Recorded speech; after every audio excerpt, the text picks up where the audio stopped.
There's two with very dark manes and one with a bit of a lighter mane to him.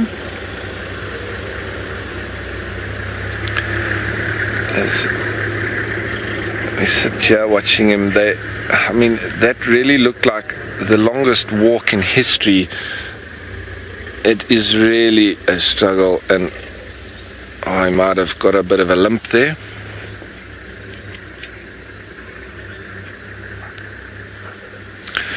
Now, Dara, you're wondering if lions ever eat too much and get a stomach problem. I have seen when a lion has eaten too much and he will then vomit a little bit, but they almost don't mind. They still go back for more. So I haven't seen that it was a long-term problem. Just for a little while he maybe got a little bit of indigestion, but managed to clear that. Sometimes eat a little bit of grass just to help clear their pipes, and then and carry on feeding again. But this is the result of 3 or 4 days of feeding on a hippo. You can hardly walk. He's really struggling. But all of that protein is going to be turned into energy over the course of the next couple of days. So it's all very energy efficient. And as those males now drift off, I'm not sure where they're heading, but I think we're going to go and have a look. Now, Andy, you're wondering if this lion would hunt anything if it came past, even though he's that full. Absolutely, he would. If there's a warthog silly enough or stupid enough to come close to him, he won't pass up the opportunity. That's for sure. But I think it's got to be a really silly warthog to get killed by one of these lions now, because they are very slow. They're very full. I wouldn't say they're going to kill anything anytime soon. And in fact, if they could probably be a little bit at risk themselves from elephant or even hyena, because the size of them is just ridiculous. Alright, so I'm going to try and reposition here, see if we can get a better view on the cubs and maybe on the little bit left on that carcass, because I think the vultures and the jackals are starting to move in. But in the meantime, let's go over to Noelle and see what she's got for you. Hi everyone, we still have our Ellies, and we have just managed to get a little bit of a view of some of the youngsters that are busy playing. I am just trying to see, let me just inch a little bit more forward, put myself in a bit of a tree here, and then hopefully you'll be able to see all three of them wrestling there. The rest of the adults have gone a little bit farther behind us, and these three are lagging behind, having the time of their lives. Oh, there's another adult at the back keeping an eye. I just saw now. That's fantastic.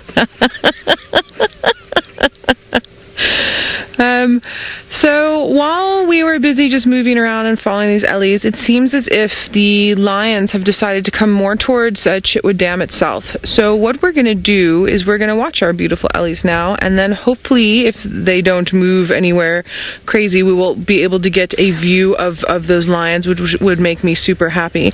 Now what's interesting is earlier we were talking about, Ferg and I were talking about how chatty the elephants were. They were really doing these lots of low rumbles, and I have a feeling it's because those lions were on the other side of the dam. I can't really imagine that there would have been any other reason other than that I can think of.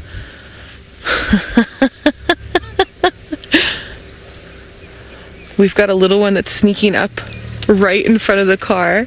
He's come up to this bush right here, and he's busy eyeballing us through the bush. Slightly eating, but not really. He came up thinking that we weren't going to see him. Absolutely fantastic. And then we had a... look! He's now snuck up over here. I'm sorry, this is the funniest thing. I see you, little boy. He's tried so hard to be a big bad elephant, and he barely, I mean, his back comes up to sort of my hip inside the car here. It's sort of right here. I mean, look at that. You can see with my arm, he's tiny, tiny, tiny. This is so funny.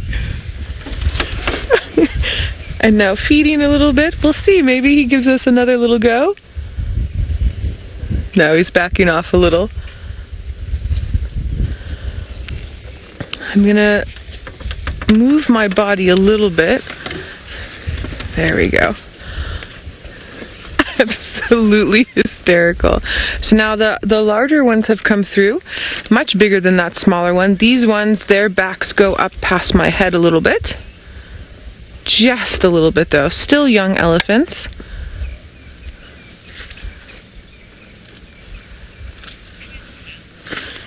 Also doing the same thing.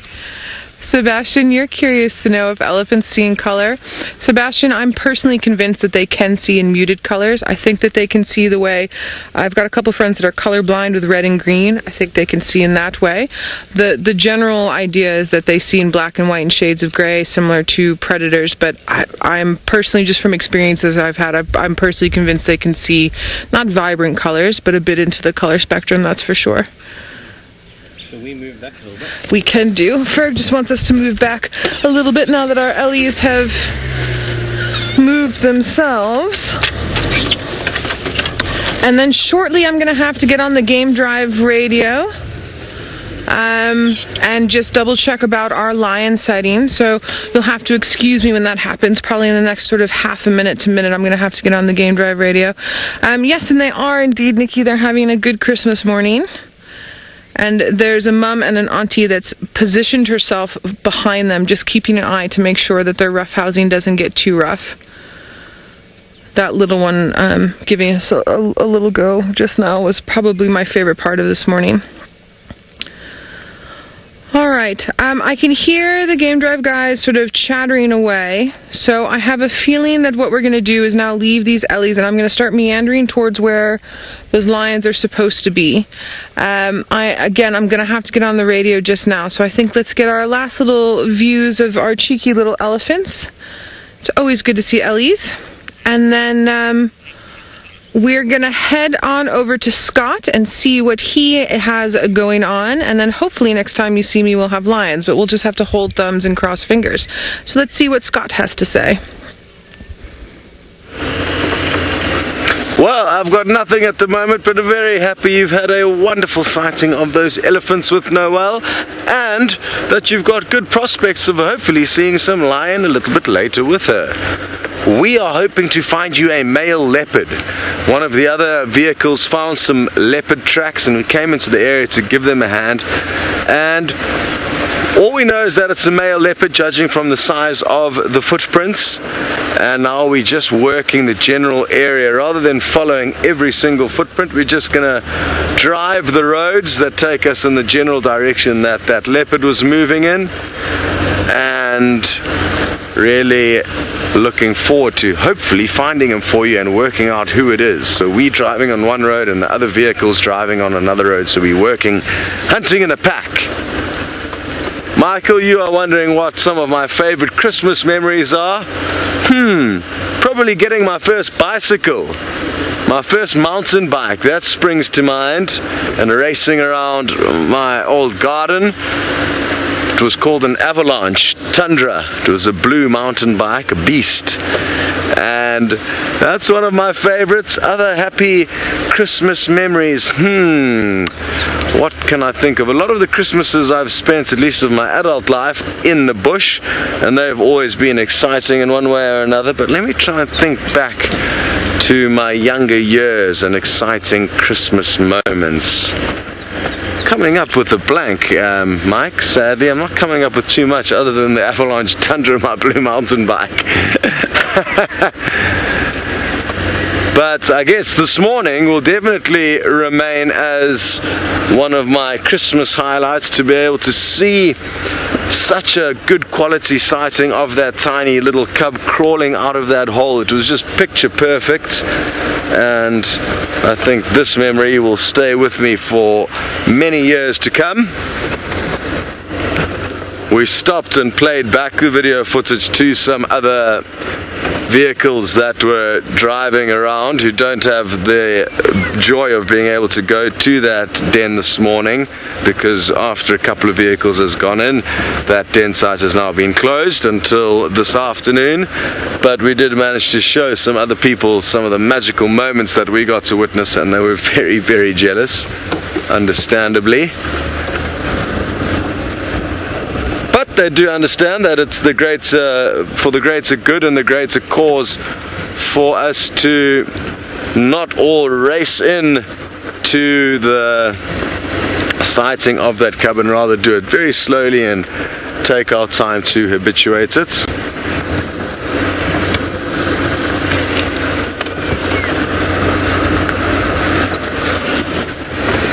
Oh well, albeit you also remember getting your first bicycle, so it might be a guy thing. I think you could be right.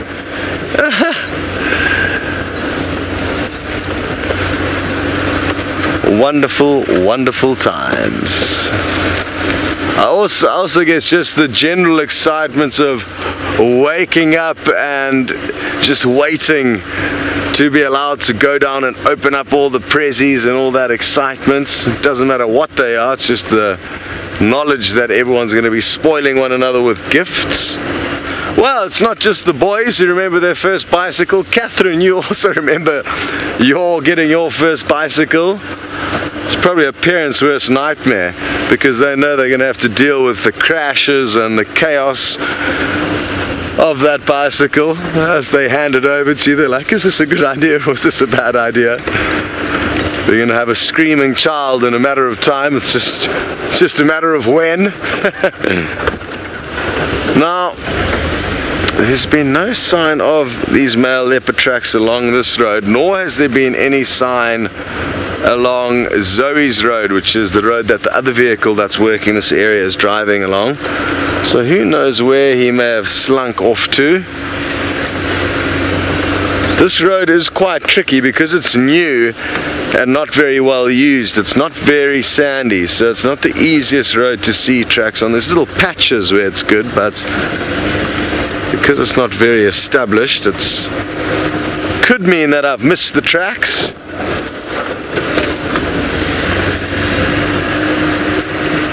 It's heating up now, and I think in the next half an hour or 45 minutes we're going to start sweating. It's going to be a hot day, it seems like.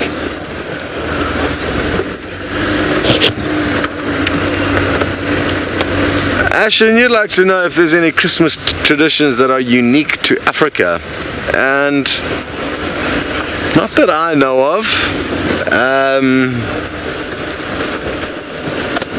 I think a lot of us have adopted the kind of American way when it comes to Christmas, other than the fact that none of us will be experiencing snow here, of course. Senzo also shaking his head. He can't think of any local African kind of influences on the Christmas time. I guess what's unique to us is, rather than having real snow, we can buy spray paints and like spray the snow onto our windows, like a snowy kind of substance. Other than that, we have usually hot weather. Doesn't matter where you are in South Africa, it's going to be very hot and sunny over the Christmas period, unless of course it's raining. It is our rainy season.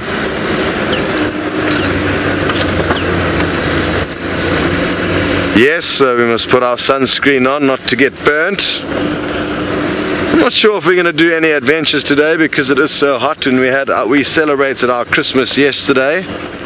We had a wonderful picnic in one of the riverbeds, a very elaborate spread, and it was great fun. And I think we're going to have a braai tonight. A braai is a barbecue, so looking forward to, I guess, South Africanizing or Africanizing our Christmas dinner, cooking our dinner over the flames.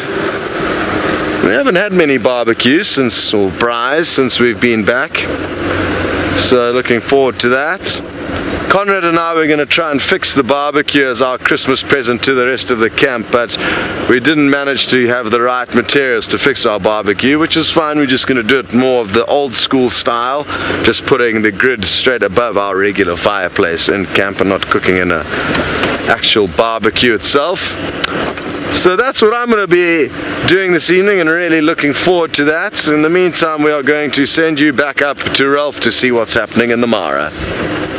I was just chatting with Archie because last night I was also chatting with Edwin next to the campfire, and he was telling me that, you know, we were discussing about New Year's Eve and people that celebrate different times for Christmas. You know, some people celebrate it on Christmas Eve and other people do it on Christmas Day.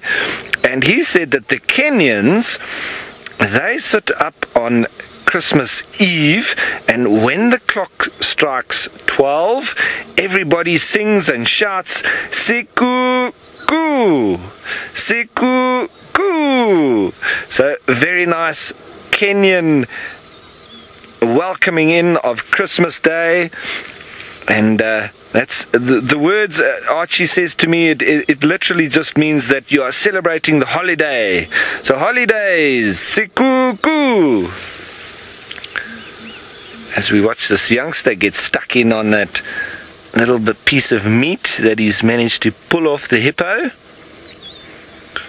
Even at that young age, the instinct to feed on meat is there. Once they get a taste for it, it looks like, what is that? A piece of a leg? Looks like it. A bit of the hock. We can hear the ground hornbills calling off inside the forest. That deep banging sound, as the jackals have also now managed to come in and get a little bit of scraps. They've been waiting around the edges. The female lioness is still there, so she's still keeping these jackals at bay just by her presence. And they're still a bit nervous to move in. But we've got a pair of tawny eagles also sitting in the tree above, been flying up and down, also waiting for their chance to come in. A lot of vultures waiting too. But it's the presence of that female there that's keeping them away. Once she moves off, I think you can predict that there's going to be a bit of chaos around that carcass, because everybody's been waiting for a few days now, probably getting very impatient. Sorry about the tree in the way now. I've been repositioning all the time, but she keeps almost just moving to put her head out of view.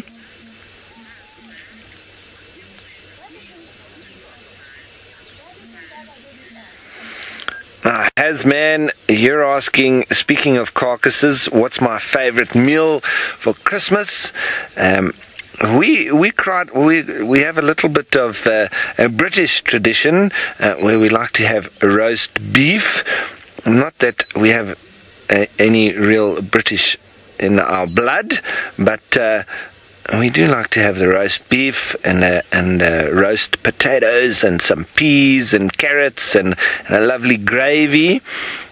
We normally celebrate that with a Christmas lunch, and then we have a Christmas pudding, which is normally a rum and raisin cake with a bit of custard over the top, and then the matriarch, which was always my mom, she would put in a 2 rand coin in somebody's cake, and then that would be the lucky person that you nearly bite your teeth out on the 2 rand coin. But then you scored a luck and you could make a wish and you had a 2 rand. So that was always our little tradition. And then you obviously pull your crackers on the table, and everybody wear their hats that came with the crackers, all the multicolored sort of king-like paper hats. Everybody got to put a hat on, very important. And then normally finish off by putting a log on the fire and talking about the year ahead, the year that's passed, making jokes, making fun next to the fire with the kids that running around. Everybody happy. Isn't that a lovely Christmas we wish everybody today?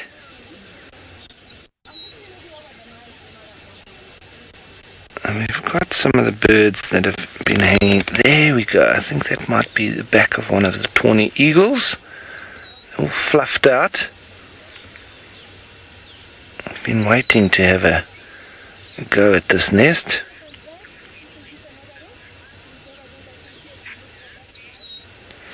So also waiting for is a bit of the carcass, but right, we're going to sit here and see what happens with all these scavengers.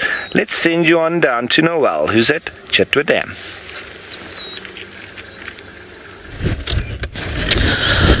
Sadly, the sticks have gone over to the west. They went here to the dam wall, and then they managed to get over to the west before we got called in. So we sadly won't be seeing them this morning, but they're not too far. So hopefully this afternoon we might get something. Now, as we're sitting here on Chitwa Dam wall, we've got some really lovely hippos that are just in front here, coming out for a little bit of a look-see at what is happening. There's been a lot of activity around the dam, but it's been very brief activity. So we had our elephants that briefly came and drank and then went away. Those lions briefly came up and then moved off. And there was that leopard that briefly came up and moved off. So we caught the elephants, thank goodness. But unfortunately, the lions and the leopards will just have to wait for another opportunity. And Ferg and I just did a nice little circle around the southern side of the dam because we had some impala that were running back and forth, but we couldn't really pick up on anything there. We had some tree squirrels alarm calling, but nothing that really caught our eye.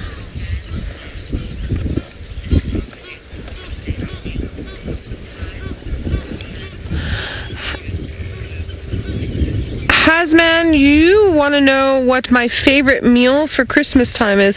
Hasman, my family's originally from Italy, so our meals, we would always have a sort of turkey or sometimes a gammon or a ham, but usually it was pasta dishes, homemade pasta dishes. So that was our normal one. So I've got a lot of my grandfather always called it peasant food, a lot of peasant food that we used to enjoy and used to eat, and like pasta fazool. We used to make homemade pasta fazool. I'm just gonna have to move a little bit out of the way. Hello everyone. Good morning, Merry Christmas. Sorry guys. Thanks. Just had to move out of the way for everybody there so they can get past us on the dam wall. But yeah, we used to make a pasta fazool and homemade linguine and ravioli stuffed with pumpkin or squash. I'm trying to think what else we would have. The usual big food. Sometimes my grandma would make a really nice big turkey. That's about it. So I don't really have a favorite, but I've got fond memories. And then I've been working in hospitality for a very, very long time. So most of my Christmases have been spent with guests. And so then we eat whatever the lodge happens to be feeding us that evening. But a lot of the times they let us be off and guests eat Christmas dinner by themselves. And when that happens, my friends and I just usually have a braai, and I don't really eat that much then. Have lots of apple juice. Alright, so I am going to move away from Chitwa area now. I've now run into my 12th vehicle for this morning, and I think that's a bit too many game drive vehicles for us. So I think let's go see what's happening more on Djuma side. Maybe we'll go help Scott look for Shadow, or maybe we'll see if Mvula has popped up anywhere around us. I haven't picked up anything on the wild dogs, unfortunately. Got to hold on to my hat as we drive along. I was also hoping to see our nice big crocs today, but they seem to not be out and about for the Christmas morning.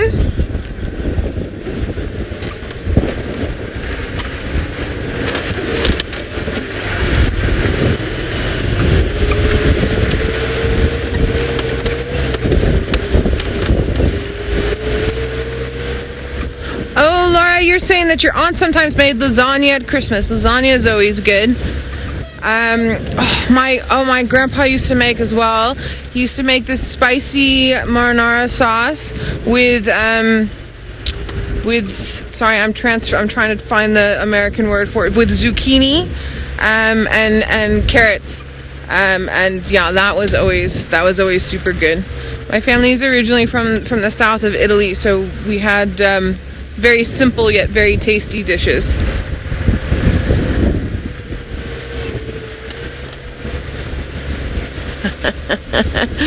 Linda, you're saying you love squash ravioli. Yeah, I do as well. Something I haven't done in years is actually make homemade pasta, and I need to do that. I need to make some homemade raviolis and some homemade pasta. Ooh, we've got some interesting things happening here. We just have these male impala, and then one was busy scent marking with his there he goes. Is he going to do it again? There, he's got glands under his eyes and then a gland on top of his head. Preorbital glands and an occipital gland. He's just busy scent marking there, and part of that has to do with the other male that's standing on top of the termite mound there. And then we can hear lots of males in the background making their, it's not rutting season, but they're making some distinctive calls. I think everybody is grouping together a little bit more than normal because of all the lion and leopard activity. And so we have some new faces in the area, and they're getting a bit annoyed with each other. Plus the males just really enjoy fighting with each other. Got a small little bachelor herd mixed in with a nice breeding herd. I'm not seeing too many youngsters here. Maybe if I turn the car, that would help. I'll get a better view that side.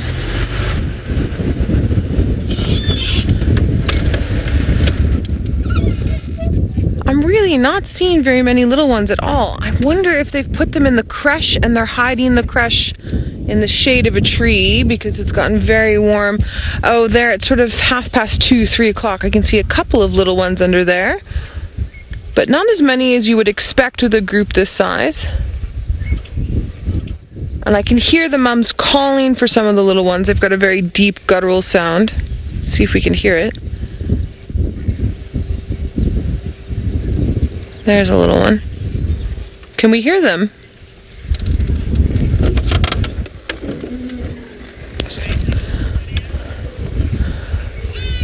Might be just a little bit too far, unfortunately.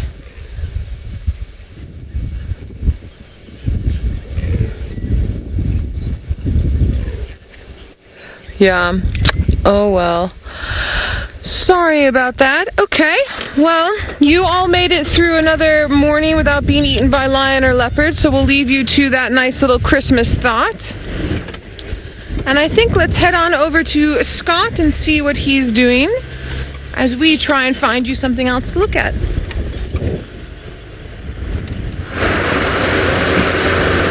We are still trying to work out where this male leopard that we are attempting to track has disappeared to, but I can't for the life of me work out where his tracks go. They kind of just vanish from a bush where I think he scent marked. Ooh, let's see these impala chasing one another. Hopefully they continue towards us.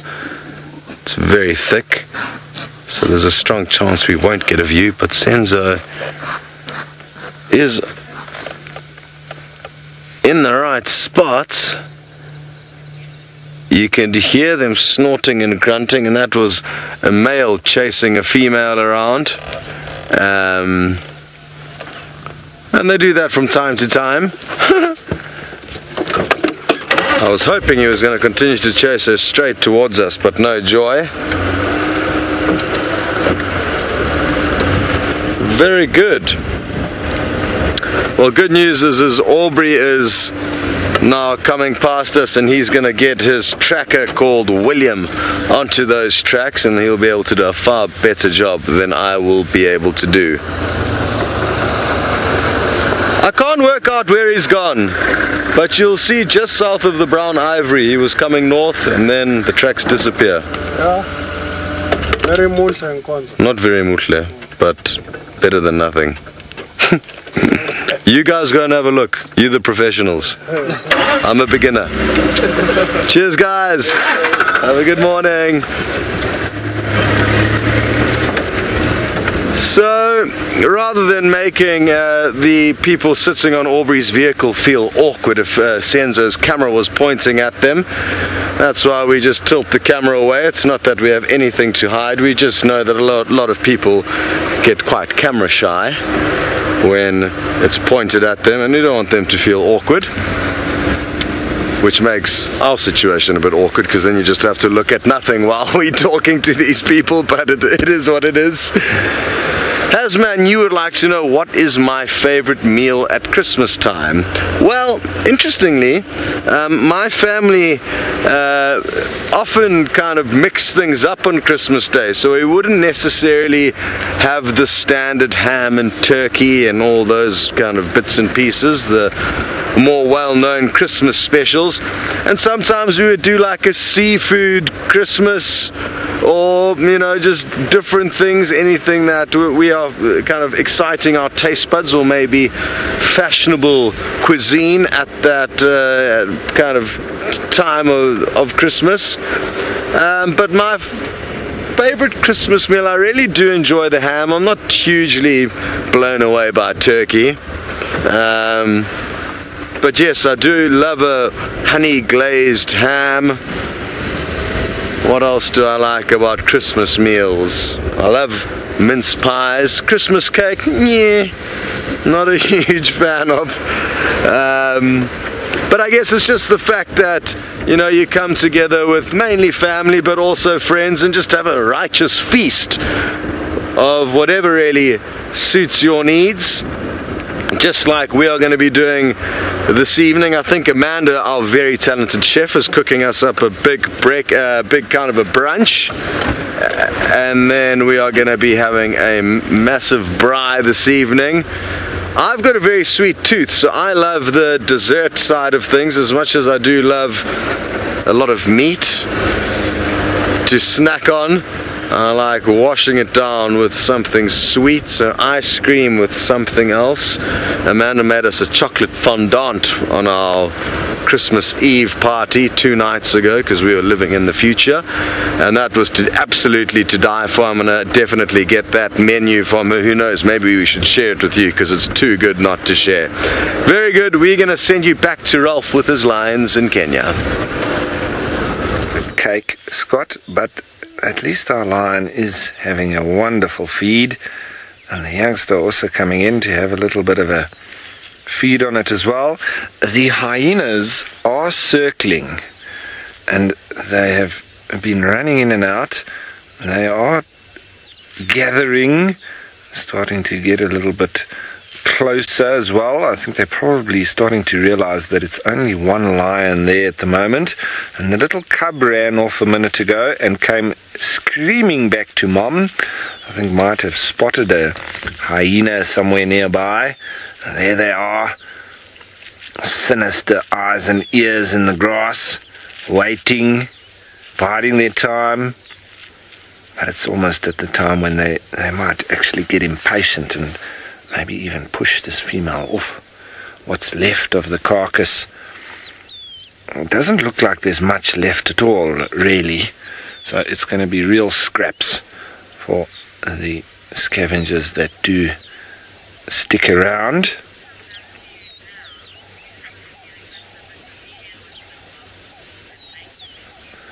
Alright folks, well we're not going anywhere, but it seems Noelle has got something very special to show you, and one of my absolute favorites. So let's quickly head over to her. I promise everybody we will definitely go back to the lion-hyena interaction, but we had to show you this chameleon crossing the road. Look at this. With this little aerial up. And moving so slowly. Little flap-neck chameleon. Now he's a yellowish color, and then you can see his black dots. Those black dots are because he's a bit annoyed. When they get annoyed, they get these dots like this. So he was on the edge of the road when we came past, and then we just reversed a little bit.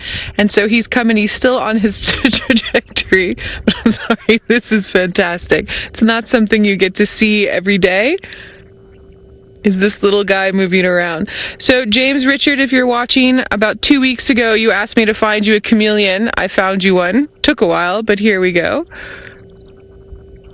And so you all were with Ralph for probably the last 2 or 3 minutes. It's taken him 2 or 3 minutes to get halfway across the road, and then another sort of minute and a half to make it. Then he'll get over. They're very territorial, so he's obviously working his territory.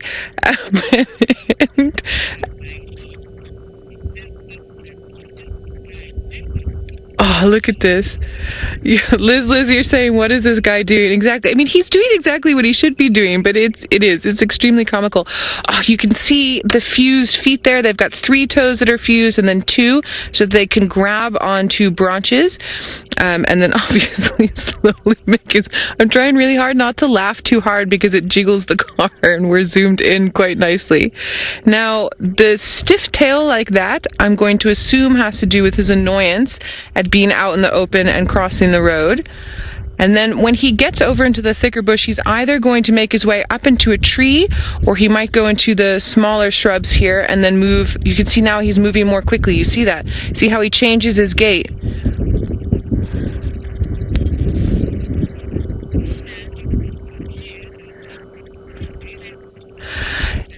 Stanley, you're curious to know why they walk like that? And Stanley, this is my thought on it. He has a similar pattern to vegetation.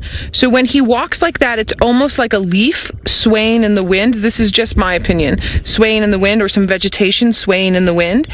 So I think that's part to do with it. And then also they eat insects. So the slower he moves, the more likely he is to be able to get to an insect that he can eat with that very sticky tongue of his. So that's what I would assume it to be. You see he's walking differently now.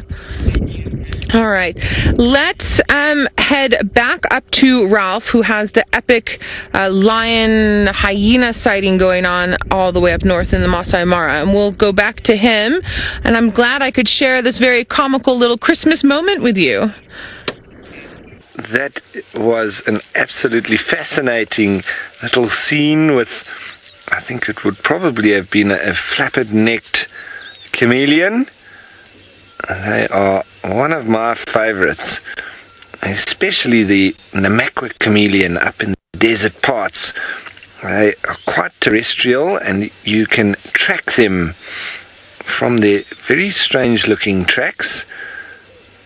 And remember, they've only got those 2 fingers on each foot, so it's quite strange looking if you've never seen a chameleon track. So there you can actually track them because they spend most of their time on the ground, as opposed to the ones that we get here in Kenya and in the Kruger National Park. They're more arboreal, or tree dwellers, and a lot more green in color because of that, whereas the terrestrial one, a lot darker in color, more camouflage with the soil and the earth. So we're still sitting here. The hyenas and the jackals are circling. We've got a couple of them still around. It's quite a little bit worrying for this female lion with that cub, because I don't know where the other 3 are, and with all these scavengers starting to circle now, they would obviously also be a little bit in danger. Archie, can you see that jackal over there? Also coming in nice and close. Also waiting for his turn.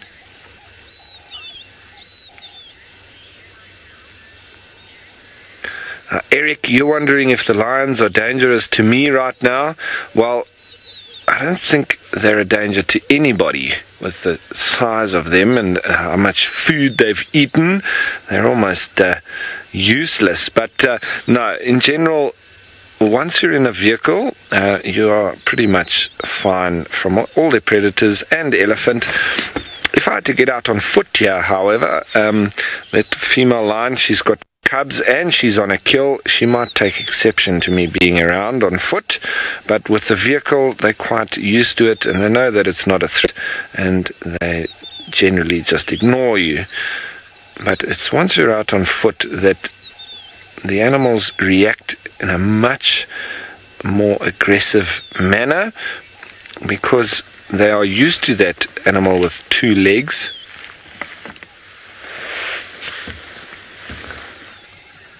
Now, First Lady, you're wondering if the lions can digest that rubbery skin of the hippo. I'm pretty sure that they would.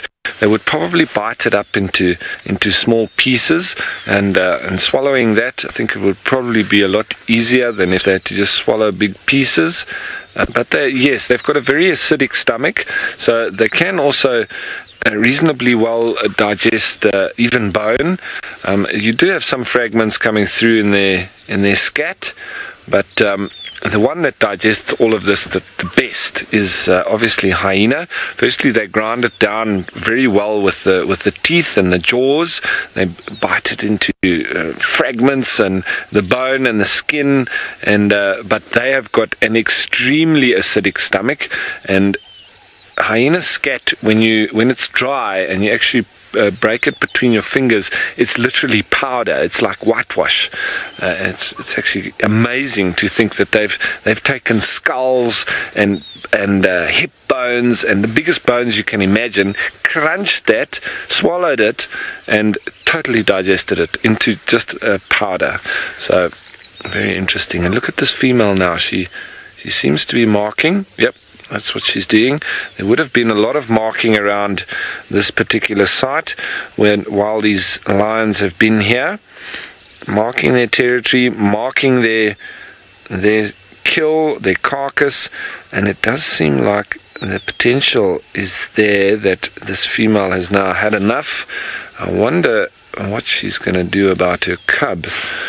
She's obviously also aware that there are hyenas and scavengers around. And there she turns back. I wonder where the cub has gone. I didn't see. Oh, there it is.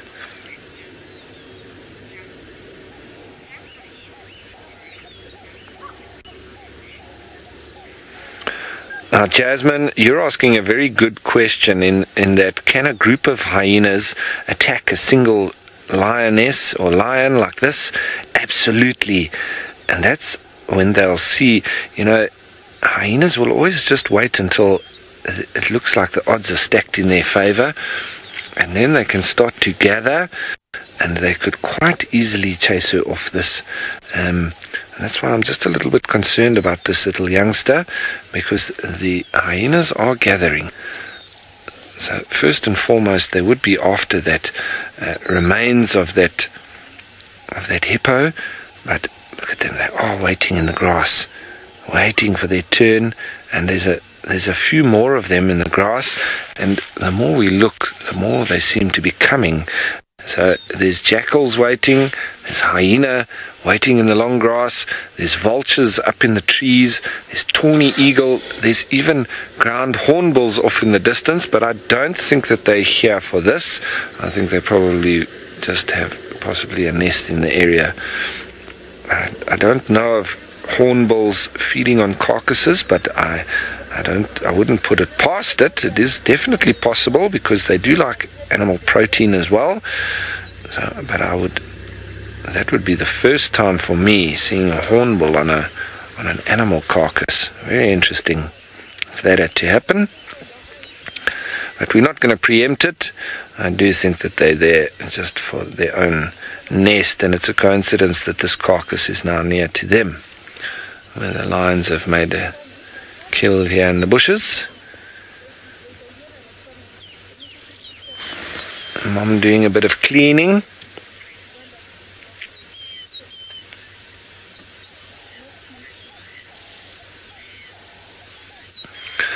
Tesbone, you're wondering if vultures will attack lions? No, not at all. So the answer there to your question is no, they won't. Lions do get a little bit irritated when vultures come down onto a carcass that is theirs, and they might just chase them off. But you can very often see jackals and vultures feeding together. Hyenas generally push them back as well. So you can very often see lions or hyena feeding on a carcass, and the vultures sort of on the ground but waiting off in the distance. Okay, I don't think we're going to be going anywhere, so we're going to wait here and see what happens with these scavengers. But in the meantime, let's go back to South Africa and let's get an update from Scott.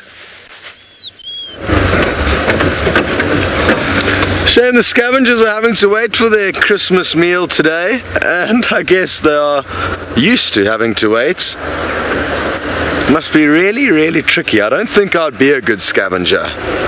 because just to sit and watch somebody else snacking on some delicious hippo while you are having to just twiddle your toes or your paws wouldn't be much fun. So I'm not envious of the poor old hyenas and vultures.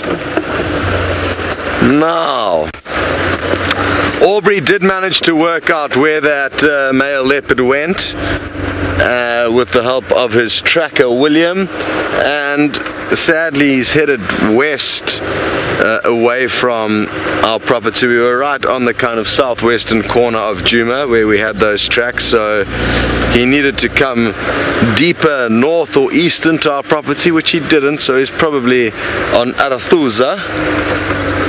Anyway, that's not to say that we may not bump into another interesting scene and or animal before the end of the safari, but at least you guys do have some wonderful scenes guaranteed with Ralph and those lions as they finish off the remains of that hippo. Wonder how the hippo died, if they managed to catch it or if it just died of natural causes. I don't think anyone actually knows, but when you do get massive animals being fed on by lions, it would always be nice to know if they managed to actually pull it down themselves, because that is not an easy task.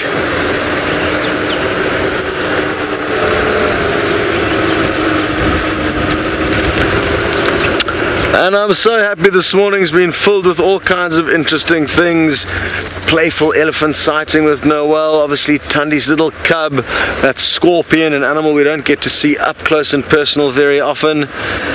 And then Noel's chameleon crossing the road. So it's been really a morning filled with all kinds of gifts from Mother Nature, of which we must be hugely grateful for.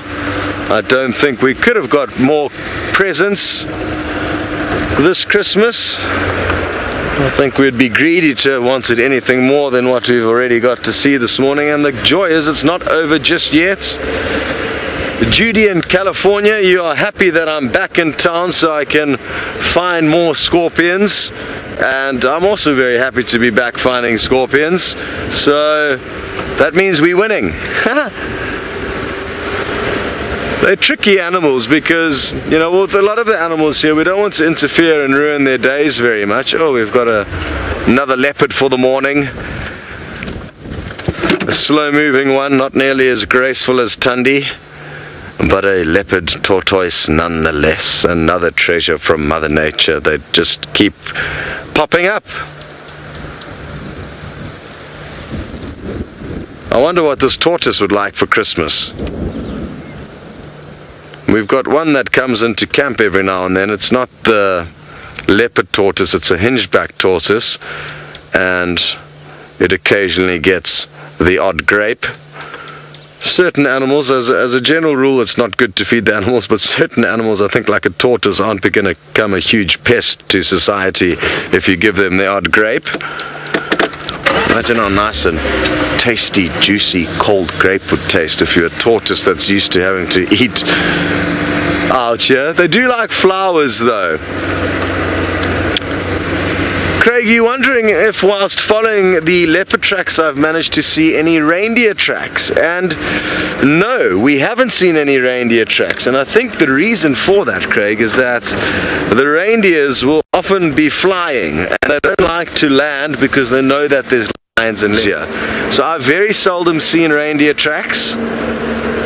It's not to say that they will not come down and land with Santa in his sled, but I think Santa gets them to hover above his drop zones in a circular motion, and that way the reindeer stay out of the way of the lions and the leopards.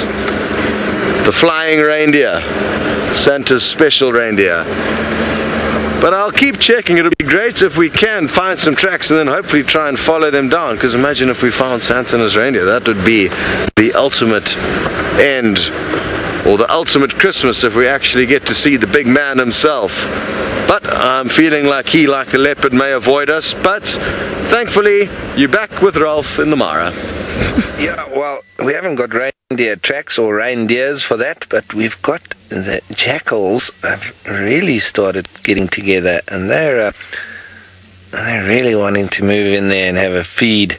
Must be really hungry. Because I think we counted about 6 of them. I'm wondering, it looks like 3 pups. I obviously weren't too comfortable with that lion being there. So they're still not quite comfortable enough to move in. She's still too close. Look at that. It's amazing what a dead animal draws.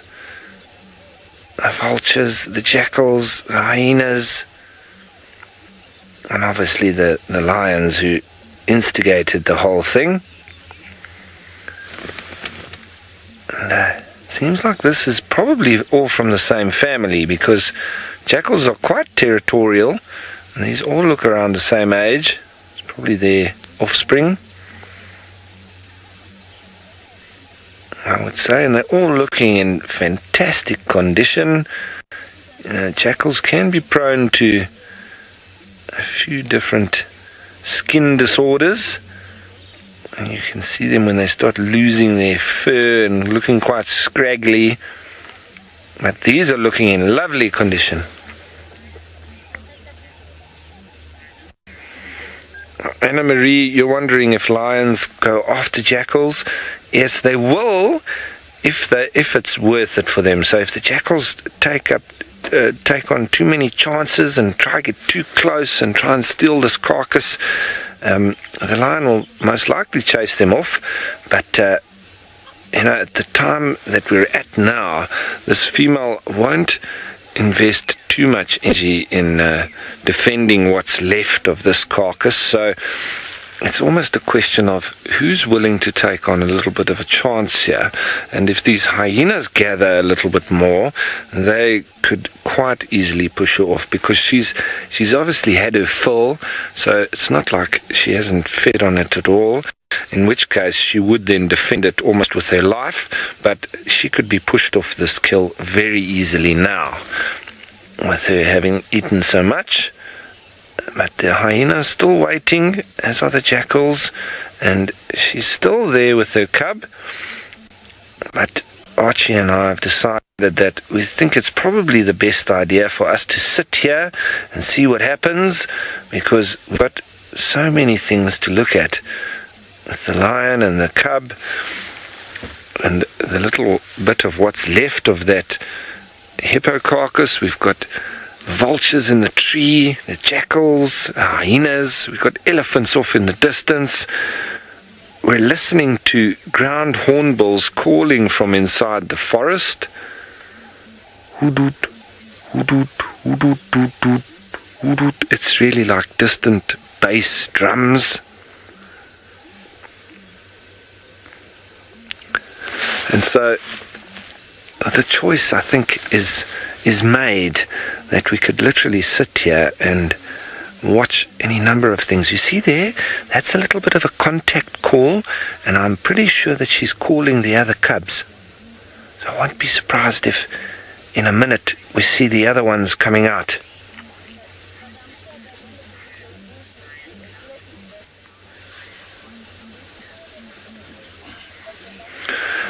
Andy, you're wondering if the jackals would hurt any of these cubs if the lioness wasn't there. Yes, they would. If they would to identify that there was no adults around and there were only little cubs, and they had the opportunity, they would kill the cubs, because as all predators will do with each other, if they have the opportunity, they will eliminate some competition.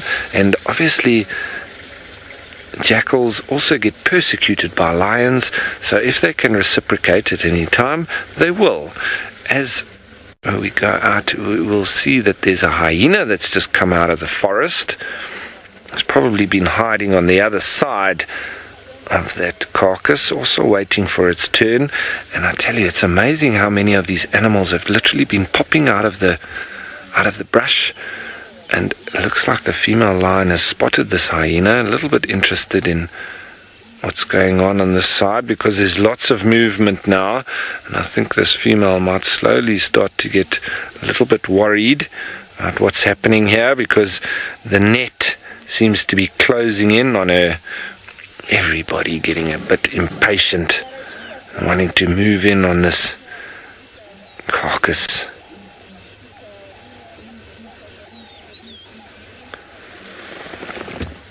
There's the jackal just skipping along, trotting along in typical jackal fashion. And there, that female, you see, she got a little bit more concerned when there was a hyena, and she wasn't worried at all when there were just jackals running around, but she seemed to take a bit more notice when she saw that hyena. And still little contact calls going on there. I definitely think she's calling her cubs out. She's probably thinking about moving off shortly, and that's maybe why she's going to be calling the cubs around.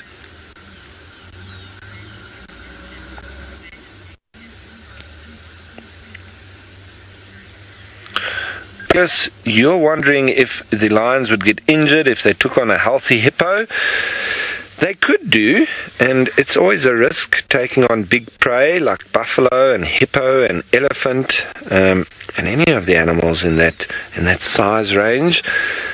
But it seems this was a young hippo, and he probably was rather easy to take down, especially if the males lions were involved, and it's quite a big pride of females as well. So I don't think they had too much problem.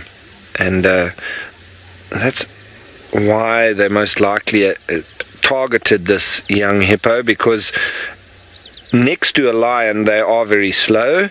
They're still faster than the fastest man alive, hippos. So next to humans, yes, they are faster than any one of us could ever run, which is quite surprising when you look at their size. But next to a lion, they're very slow. So lions would be able to catch it very easily, and obviously if the hippo was out here where it was grazing, its only safe point would have been in the water, and there's no water near here. So he got caught with his pants down, and that was him.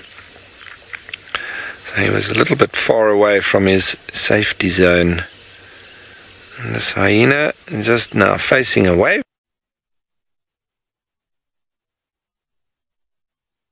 Just watching what's out there as these jackals get scared of something, not quite sure what. We're all watching the hyena, who's watching them. So everybody watching each other. Everybody's still waiting for their bite to eat.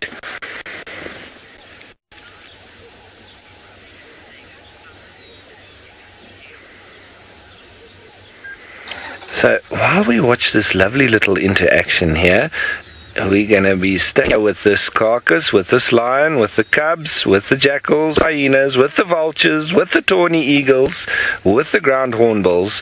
Let's send you on over to Scott, who I think wants to say goodbye, and then we'll be straight back to this. Well, it sounds like you've got all the scavengers and their friends queuing up at that carcass, and I hope that in the next half an hour the lions give way to them, because it'll be an incredible scene seeing them all descend upon the remains, having waited so long. It's one of my favorite things to watch, is especially vultures squabbling over a kill. Wonderful stuff. Now, we do meet viewers from time to time when they come out on safari to South Africa, and one of those I was lucky enough to meet, I would guess about 2.5 years ago. And Brian, you would like to know who is my favorite viewer that I've met, and you are definitely high up there. The reason being, everyone, is that Brian used to be a silent viewer, silent ninja. He used to just watch the safaris but not ever really comment or send through questions. So when I met up with him and we were chatting about things, I urged him to please be a little bit more vocal, and he certainly is. And Brian, thanks so much for welcoming Nikki and I back. It's so good to be back, and very, very happy to hear you are still following the live safaris. Good stuff. Now, I was hoping to find one final little bit of cuteness at the end of our morning here in South Africa. We are about to say goodbye to you and leave you with Ralph for the last half an hour of the safari. And who I was hoping and showing you was the local herd of wildebeest, and also doing a head count to see if all their youngsters survived the night.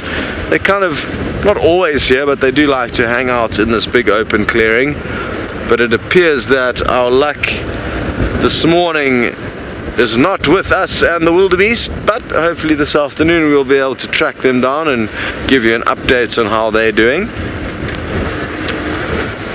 Well guys, I hope you all are having a Merry Christmas. If you are ahead of South Africa's time zones, if you are behind, well, have a wonderful Christmas Eve, and we will be ready to celebrate with you this afternoon.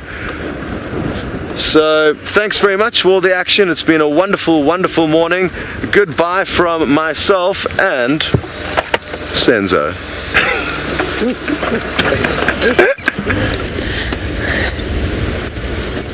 Alright everyone, it's been a wonderful Christmas morning, and we still have a Christmas afternoon this afternoon. That chameleon, I think, was one of my favorite things that I've seen in a while. Although we did have ground hornbills as well, which was absolutely fantastic, and the Amur falcons, those eastern red-footed kestrels, that was fabulous. And of course, the cub, Tandi's cub, that Scott saw. I'm hoping this afternoon that Ferg and I get a chance to see it. We'll have to cross fingers and hold thumbs and see.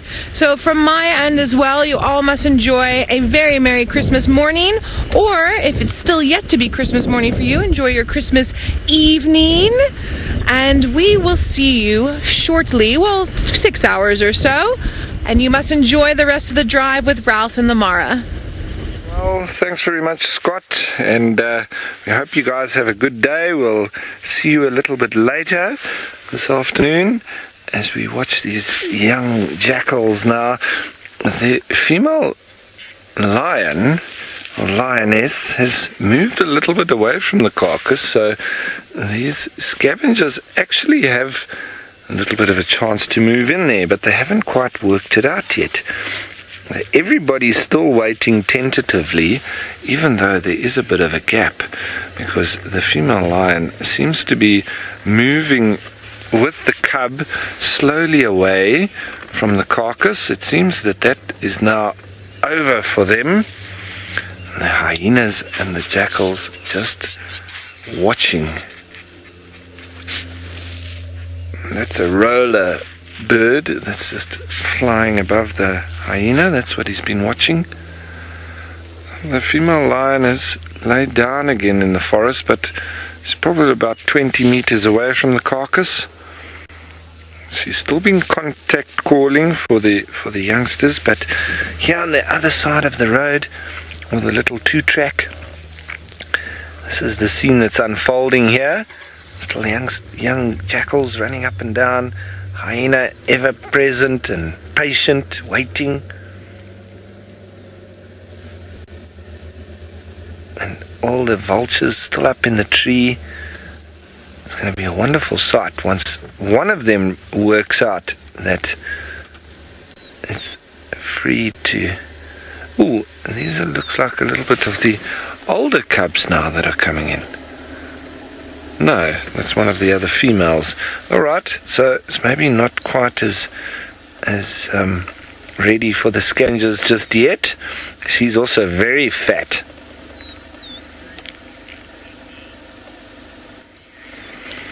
Wisteria, you're wondering how long before these lions get hungry again. With such a fat belly like that, she could go even up to about a week. Now look at that. Look how that has been skinned. It's almost like a rug. That's all that's left.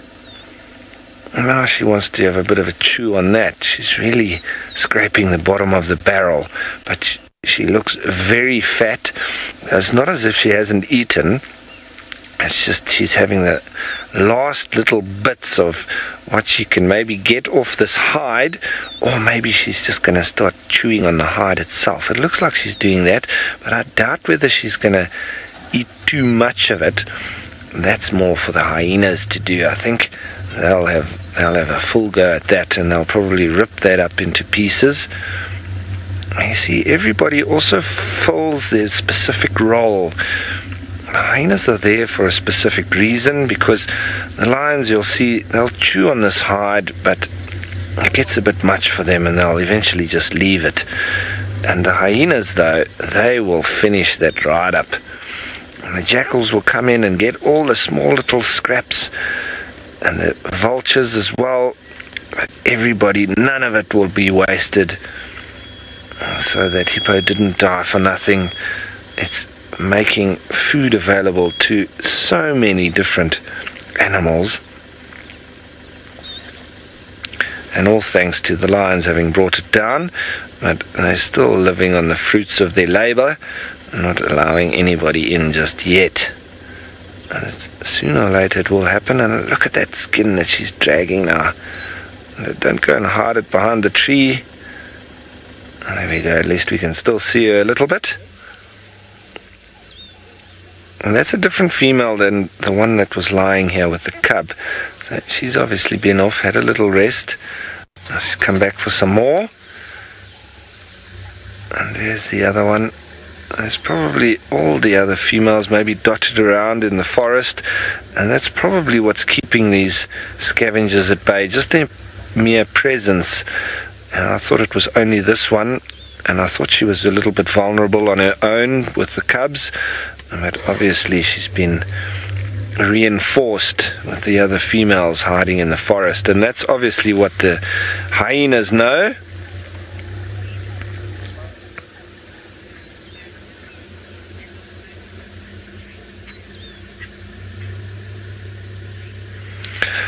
Caitlin, you're wondering if different scavengers will ever work together to chase a predator off the kill. I don't really know of hyenas and jackals working together. It's normally just hyena working together with hyena.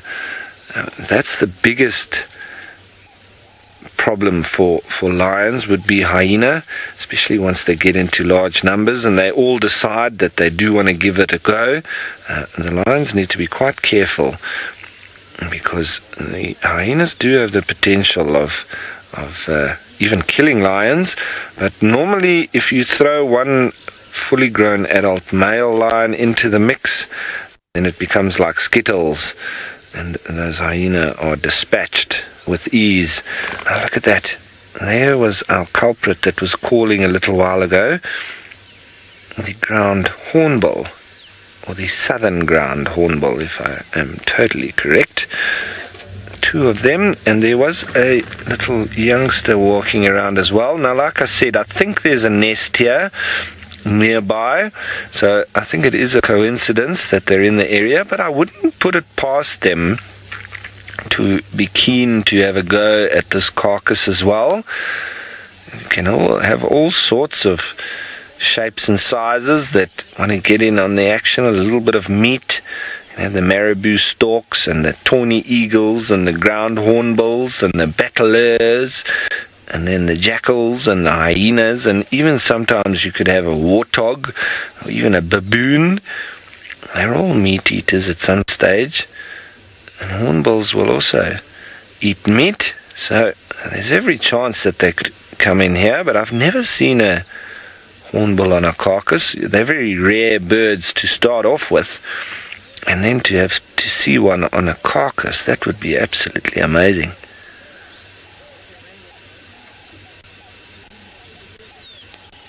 It's crazy. We're sitting here in one spot and we've got a whole number of different species that we could be watching. Now I was just watching when they were flying in. It seemed like they are white-headed and white-backed.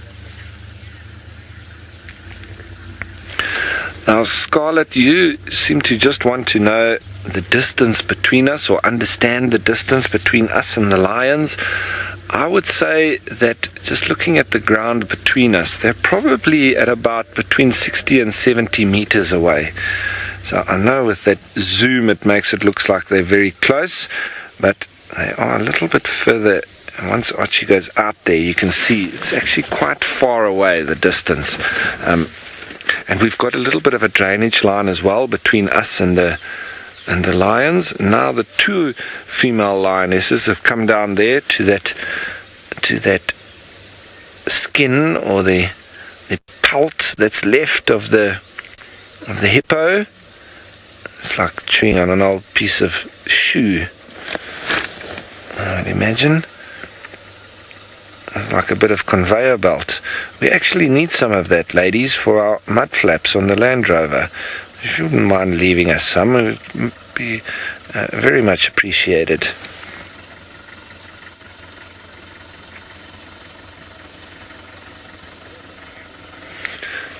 Now, Andy, you're wondering if I found out what pride this is. I'm pretty sure that this is the marsh breakaway.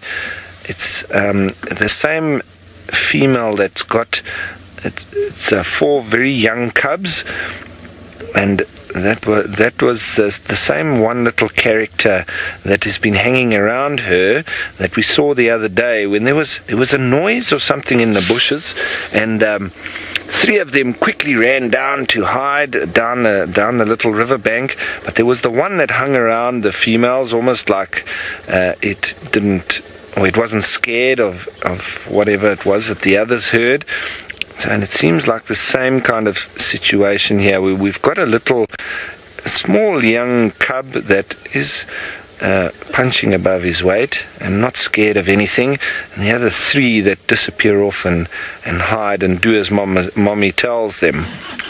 So the one little rebel cub, and it seems the Chitwa boys, or the Chitwa males, are the males that were here. It was positively identified yesterday because I saw that 2 of them are very dark manes and one a little bit lighter, and then we saw that missing pom-pom on the end of one of their tails. So that was 100% identification, very easy to do it from that. And with the females here, obviously quite a different story and a bit more difficult, but I'm thinking from the dynamics of the cubs that this is the marsh breakaway.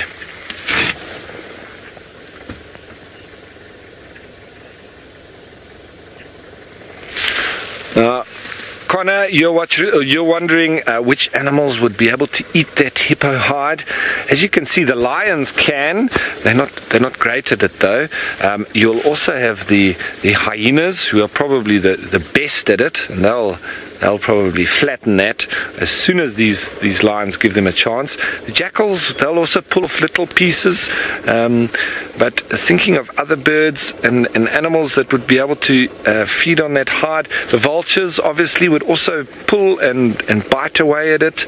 The eagle with his talons and sharp bill could probably also get some small pieces off of it, but none of them would be able to compare to that of the hyena, who would literally take massive chunks out and probably swallow it and feed on and finish that hide within a few minutes. The rest would all have to take little pieces, and they would be able to break it down, but it would take a lot longer. What they're probably more so after is little scraps of flesh and of meat, but they won't be picky. Beggars can't be choosers, and they will take whatever is there. Having another go at it. I almost can't get enough. It's almost like the end of the crisp turkey. And that meat next to the bone is always the tastiest.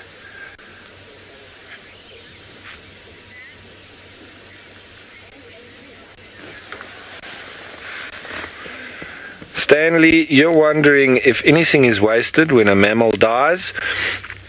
Not particularly, especially out in nature.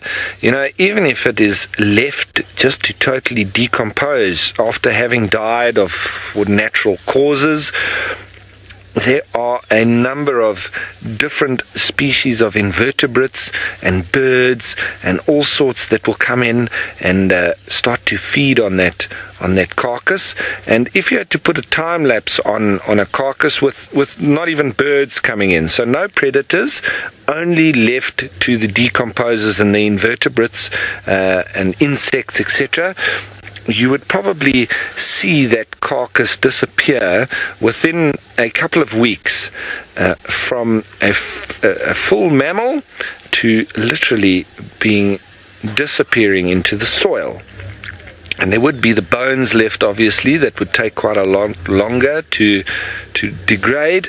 But we've even got specialist horn moths that will lay their eggs on the horns, and then the larva will burrow into the horns and start to break that down as well. So that will also disappear, obviously taking quite a bit longer than if we had predators or scavengers feeding on the mammal, but it would be totally broken down and that energy recycled back into the soil and through invertebrates, who would then be eaten by all sorts of other animals and birds, etc. So nothing does get wasted in the wild. It's fascinating to watch, sometimes taking longer than others, but it will all get recycled. That energy will all turn back.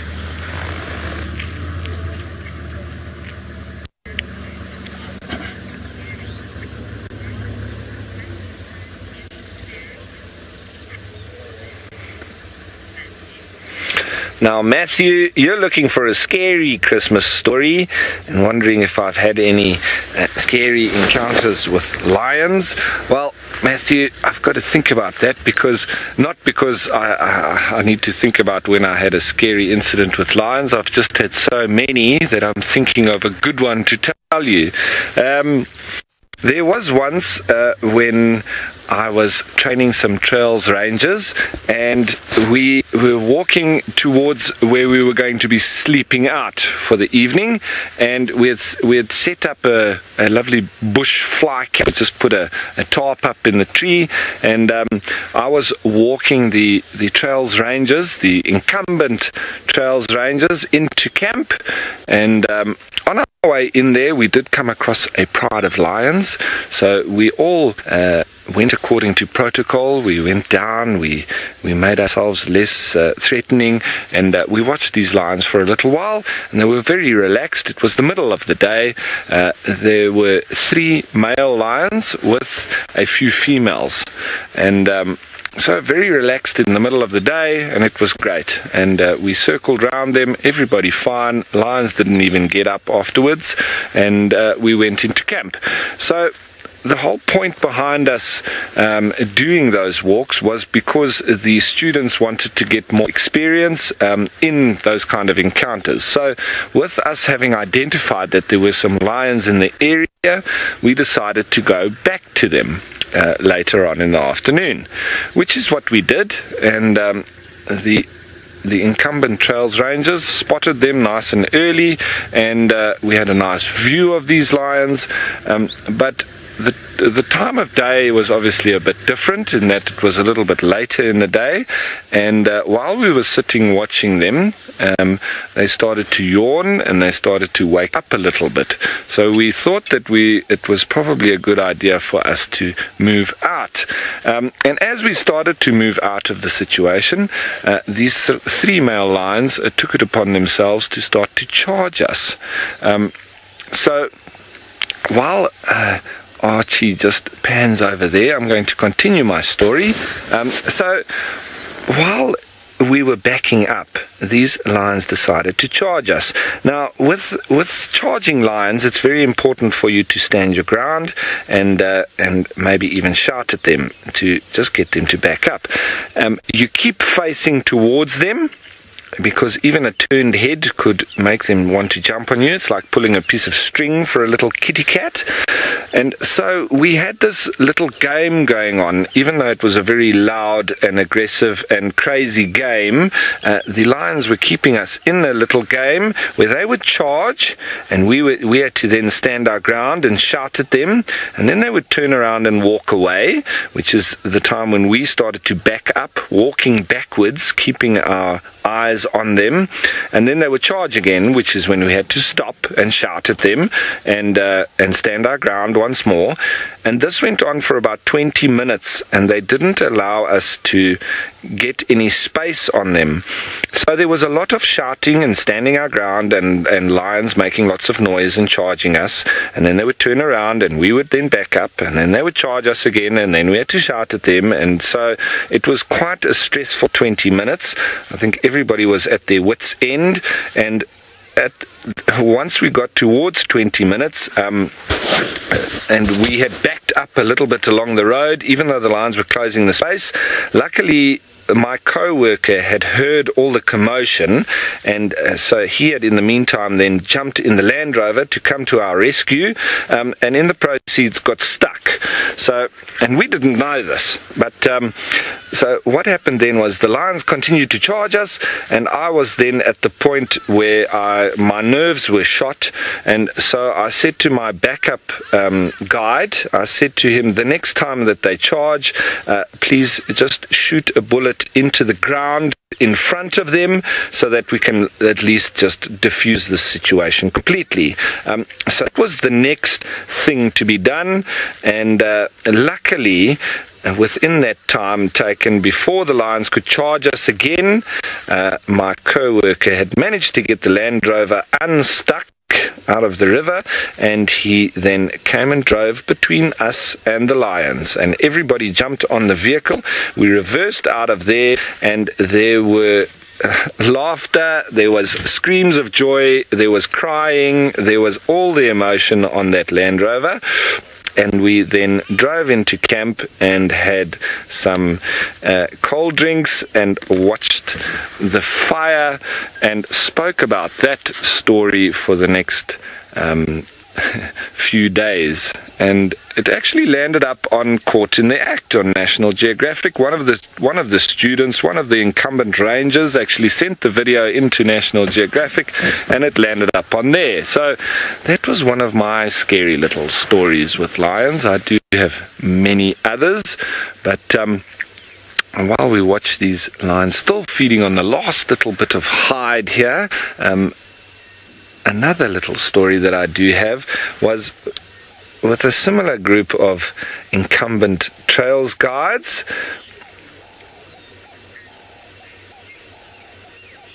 Before I get to that little story, let me just answer a question from Sean, who's asking what animal scares me the most.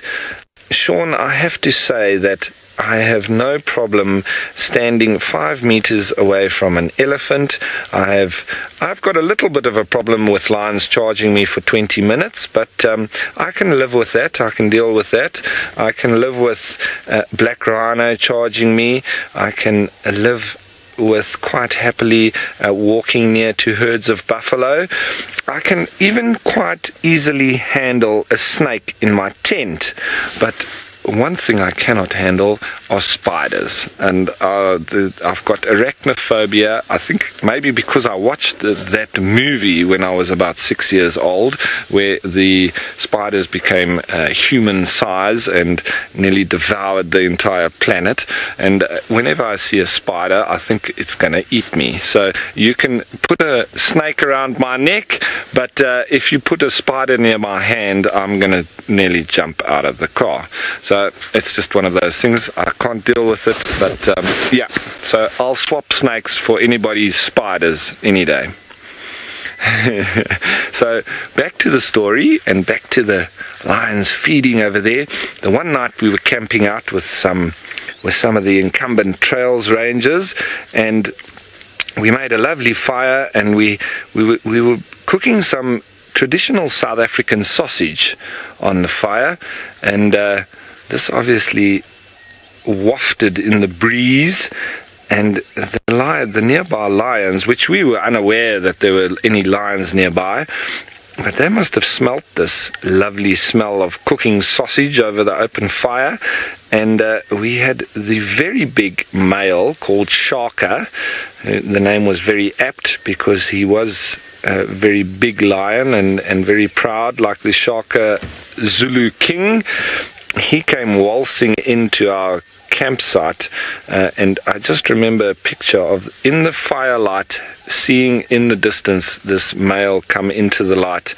It was quite eerie, it was quite scary, and then one of the rangers, who was being trained by me, he literally walked towards the lion, clapping his hand, just like that, and just asked him to leave, which is what he did. So it was a very easily diffused situation. It was it was crazy. So it's not always necessary that you need to shout at lions to get rid of them. That was a simple clapping of the hands, and the male lion turned away and was probably quite disappointed that he didn't get a bit of sausage. But I can tell you after that, you know, we normally need to make people aware that there needs to be a night watchman throughout the night shining the torch, and we normally need to give people a little bit of a wake up and tell them that they need to keep shining. But I tell you, that did it all for itself.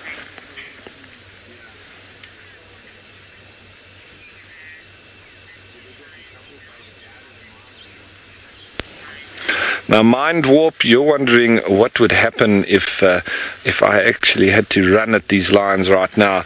I'm pretty sure, mind warp, that they would probably run away because they would be confused as to why I would be charging them, and with them being as full as they are, they're not going to put much energy into protecting the last little pieces of this hippo hide.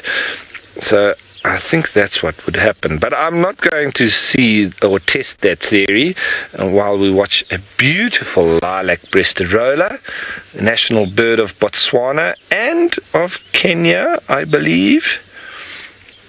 Lovely stories around them as well, but we'll save that for another day. But beautiful colors on him. And we've got a lot of other birds in the tree as well.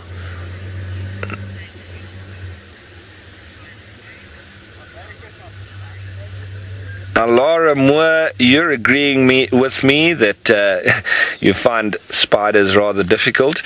That's putting it lightly. I don't mind seeing a spider, but if I cannot. It's just one of those things, you know. It's like some foods, it doesn't matter how you describe it to me, how you tell me how nice it is, there are just some things that make you gag. And spiders almost make me gag, but it's a total instinctive, I cannot bear them. And I don't know if it's because that with spiders you very often don't even know that you've been bitten, and they can also frequent areas, you know, and get into your tent, get into your bed, get into places that is very difficult for you to know. So I think that is maybe why I've got a fear for them, whereas snakes I can handle.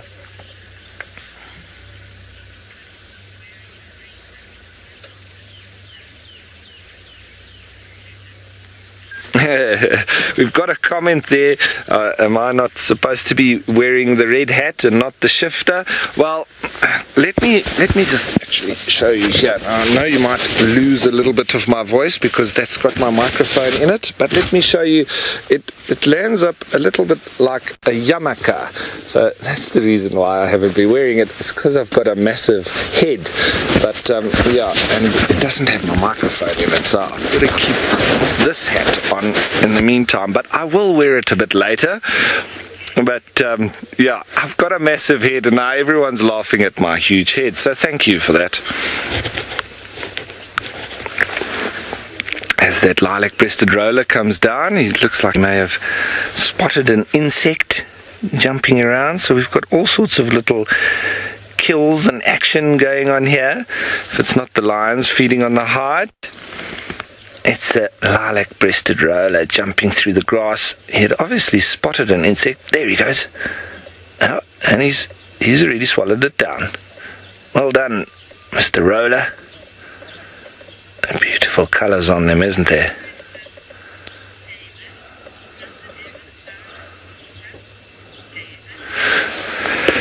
David, you're wondering if it ever snows in Africa.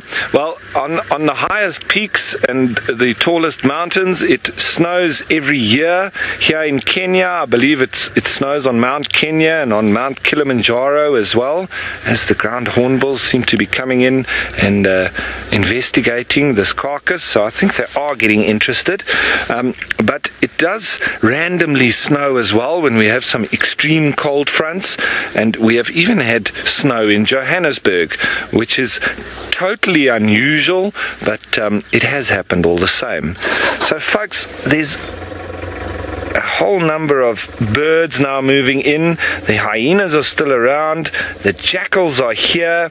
I think you're going to have to join us again this afternoon to see the evolution of this carcass. But in the meantime, we're heading towards the end of the show. I'd like to wish everybody a lovely Christmas Day. Thank you to the group up in Djuma. Thanks to Noel. Thanks to Scott. Thanks to Nikki and everybody in the FC. Most of all, thank you to all the viewers. Please join us again this afternoon, and Merry Christmas. Goodbye, everyone.